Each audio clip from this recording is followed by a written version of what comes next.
अरे वा अश्विन बस. ए यार खाली कुठं? अरे नको नको, इथंच बरं आहे मी. नाही नाही इथं बस. अरे इथंच बरं आहे. अरे भाऊ आहे का कोण आहे माझा? तू बस. अरे कस काय या अचानक येणं केलं? अरे आई दवाखान्यात होती, पैसे लागत होते मला. होय हा. बर बर बर देतो मी तुला पैसे. हा हो, ही काय करताय तुम्ही? तुम्ही जर तुमच्या भावाला पैसे दिले तर ते मला अजिबात जमणार नाही, आणि द्यायचेच असतील तर मी इथं अजिबात राहणार नाही. बर नाही देत मी पैसे. तू नको काळजी करू तुझा. हा. पैशाचं काय काम नाही व्हायचं ना माझ्याकडे. केलं काय दवाखान्यात आहे आपली. अरे आई जरी दवाखान्यात असली तरी माझ्याकडे पैसे असायला नको का? अरे पण सगळ्यांना मागितलं, तुझ्याकडूनच अपेक्षा होती का? अरे नाहीत ना माझ्याकडे पैसे. पैसे केला का दादा प्लीज दे की. अरे नाहीत माझ्याकडे पैसे. अरे आईला सोडवाय पण पैसे नाहीत आल्या. अरे सगळ्या गोष्टींचं सोंग करता येतं, पैशाच नाही करता येत.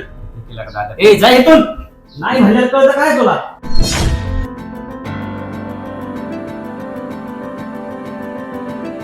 ए पुढं चाला पुढं. हे तुझा पंचा घेऊन जा ना.